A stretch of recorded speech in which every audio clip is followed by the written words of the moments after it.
নমস্কার বন্ধুরা, মিষ্টি অ্যান্ড মমস কিচেন চ্যানেলে আপনাদের সবাইকে স্বাগত জানাই।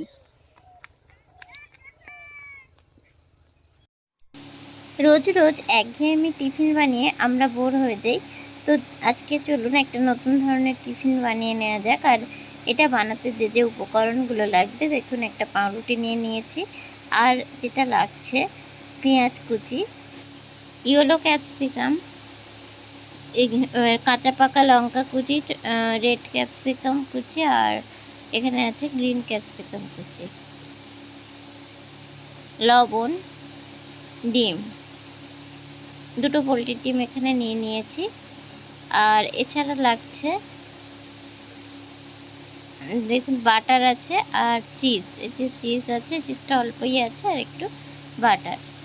আর রান্নাটা আমি সাদা তেলে করব।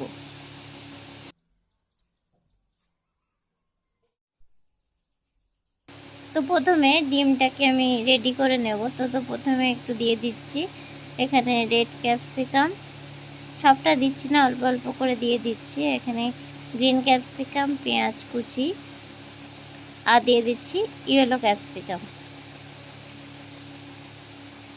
রেড ক্যাপসিকাম আর একটু দিয়ে দেওয়া হলো, আর কাঁচা পাকা লঙ্কা কুচিটাও আমি এখানে দিয়ে দিলাম।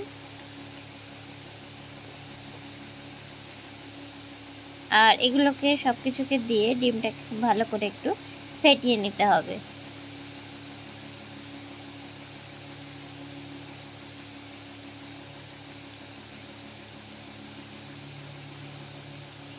একটু দিয়ে দিচ্ছি এবার একটু সামান্য পরিমাণে লবণ, এটা দিয়েও একটু ফেটিয়ে নেব।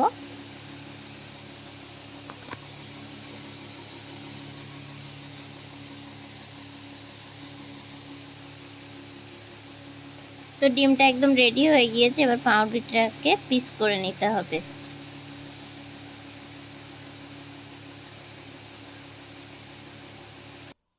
এই রেসিপিটা বানানোর জন্য দেখতেই পাচ্ছেন একটা গোল পাউরুটি নিয়ে নিয়েছি, আর গোল পাউরুটিটাকে ঠিক এইভাবে মানে একটু চৌকো চৌকো শেপে কিন্তু কেটে নিতে হবে। প্রথমে একটু লম্বা করে কেটে নিয়েছি, তারপরে ঠিক এইভাবে এটাকে কেটে নিতে হবে।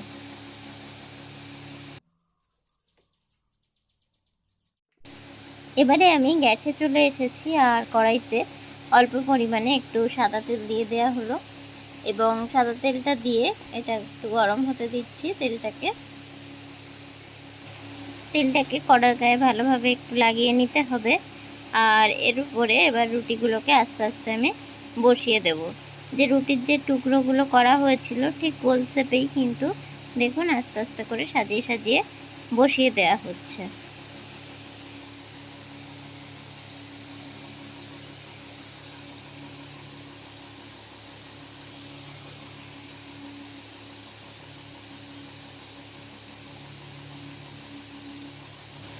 এবারে উপর থেকে ডিমের যে মিশ্রণটা বানানো হয়েছিল সেগুলোকে আমি দিয়ে দিচ্ছি এক চামচের সাহায্যে। এগুলোকে উপর থেকে চারি সাইড থেকে কিন্তু দিয়ে দেওয়া হচ্ছে। এই রেসিপিটা একবার বানিয়ে দেখবেন, সত্যিই কিন্তু খেতে খুব টেস্টি হয়। আর একঘেয়েমি যে টিফিনের রেসিপিগুলো বানানো হয় তার থেকে একটু মানে অন্য স্বাদের রেসিপিও হবে এটা অবশ্যই।